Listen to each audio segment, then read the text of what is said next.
How can I sleep peacefully in my well-fed, well-roofed house while my neighbor may be struggling to find a dry spot under his leaking roof in a hut like this?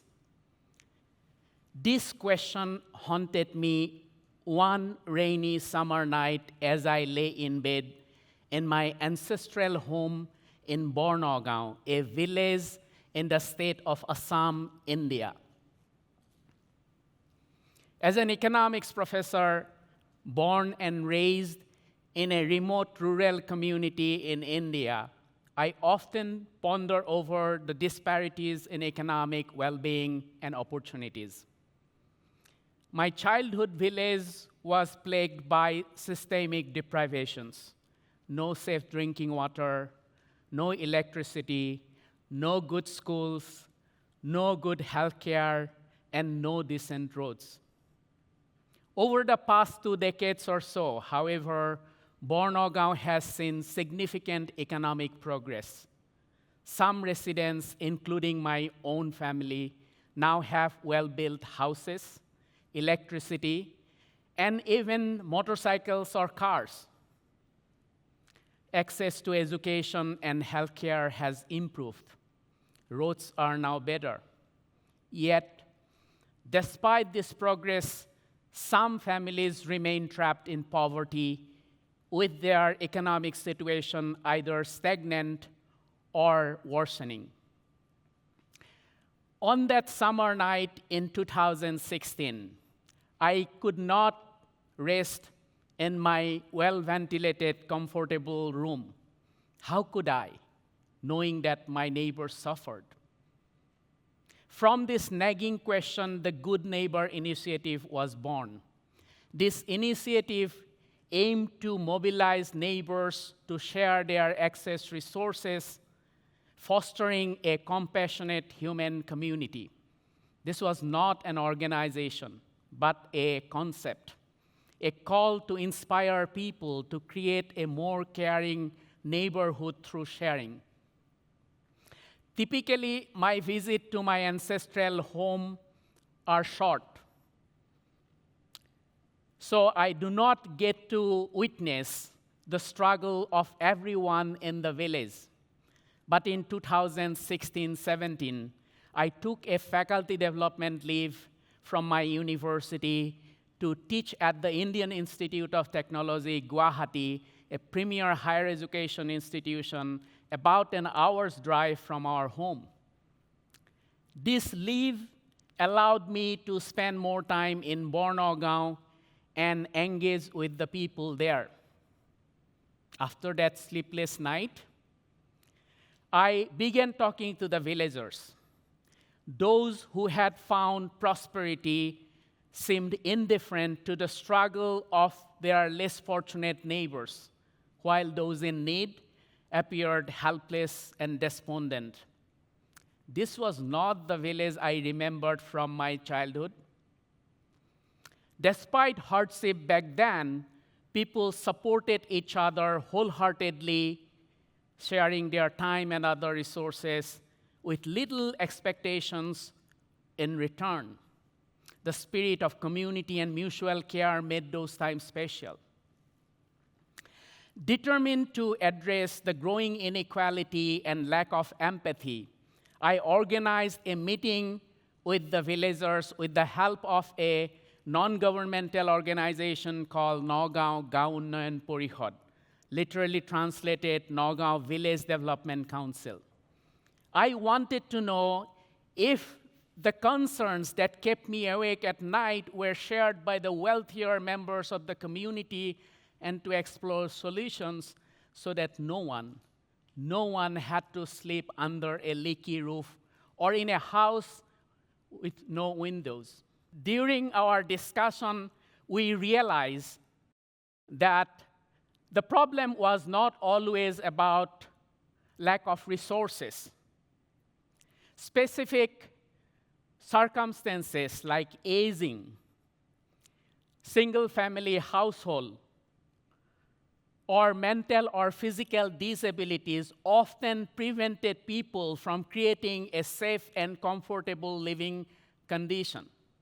How can we be more compassionate? How can we sleep peacefully at night knowing that our neighbors are also sleeping in reasonable comfort? I asked the villagers.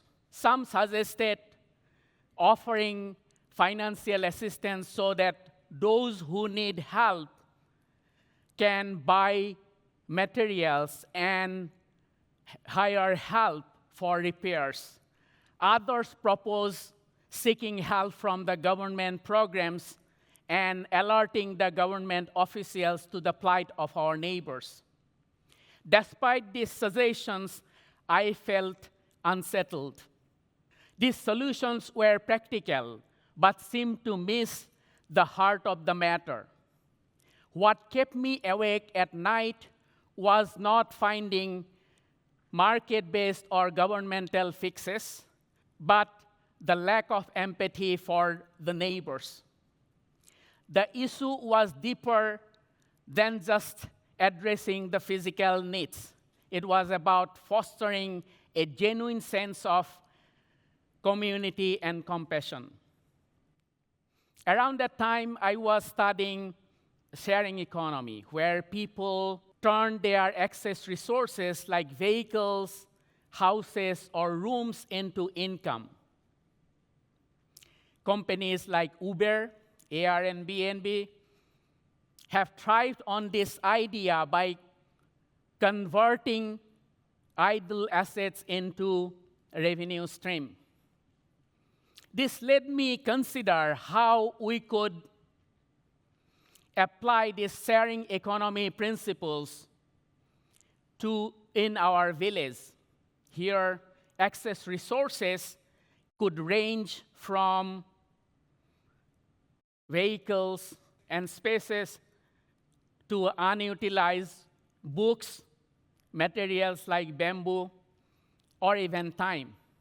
Many villagers have idle time which could effectively be organized and shared to address various needs like home repair or providing companionship.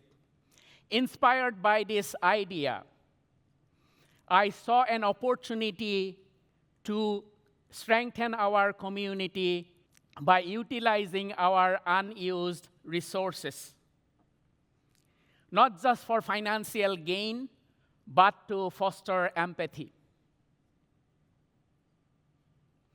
Instead of relying on donation or government aid, we could share whatever we already have. After speaking with the villagers, I suggested identifying those people who need help due to disabilities, financial hardship, aging, or family issues.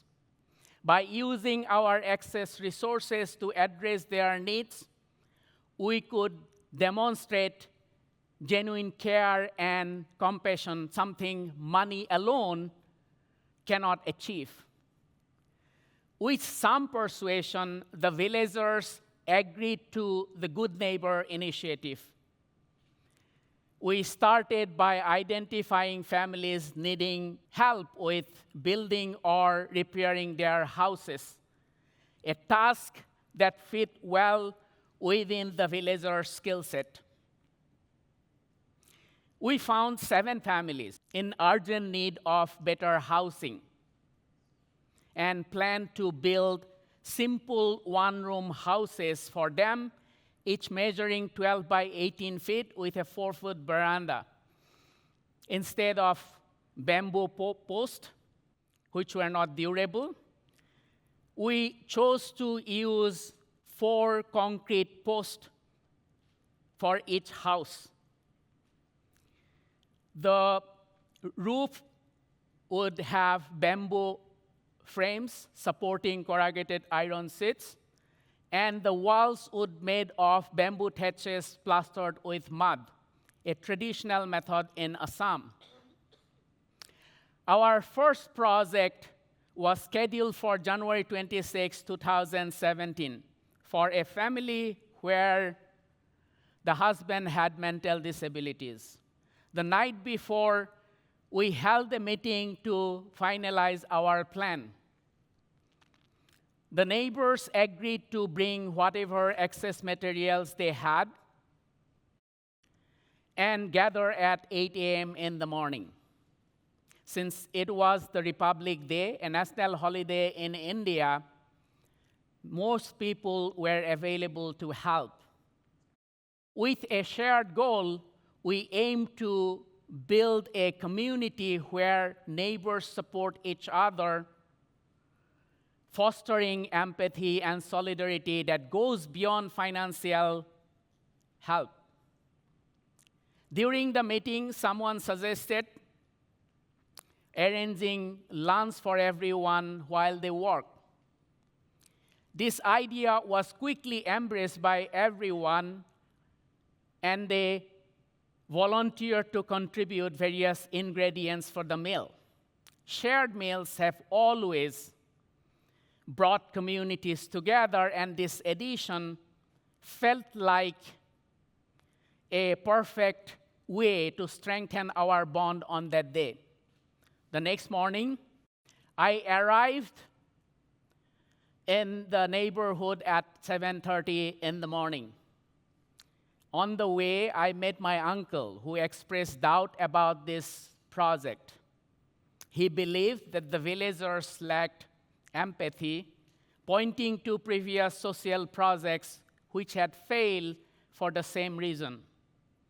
When I reached the site, only 2 neighbors were there, one with 2 bamboo poles and the other with some tools.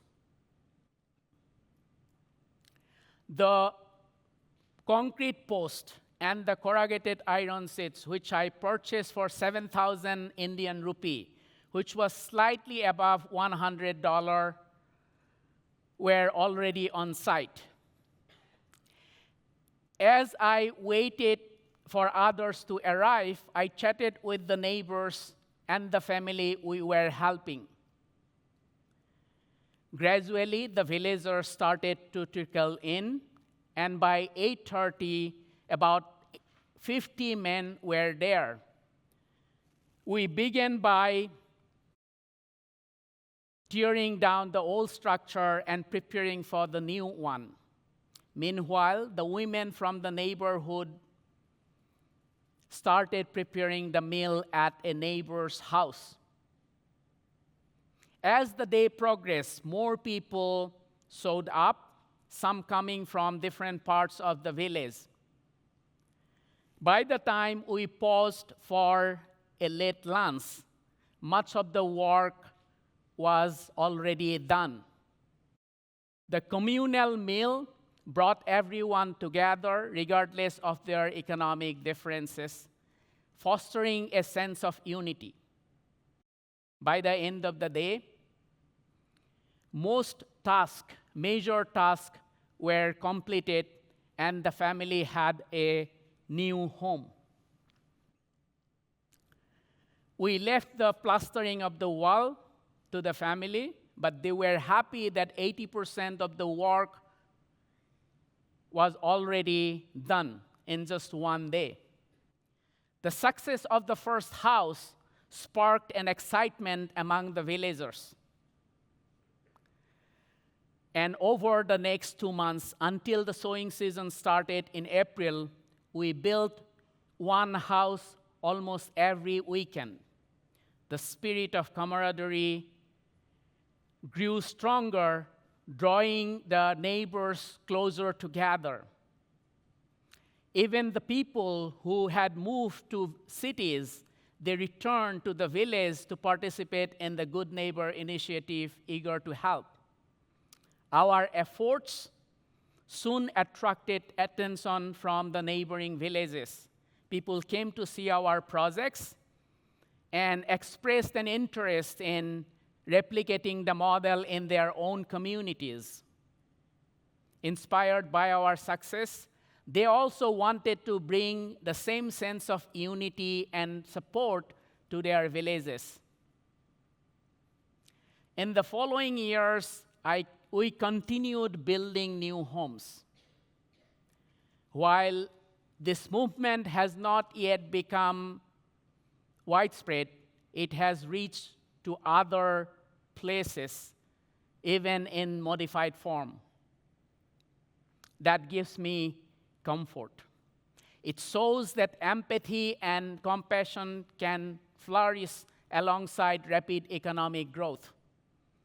With some encouragement, we can revive these fundamental human values, making economic progress more human and inclusive. This vision transcends societies and cultures, and I hope to inspire communities everywhere to share their access resources and build a world where compassion and empathy are collective virtues. Let's come together to create a more caring and connected society. Thank you.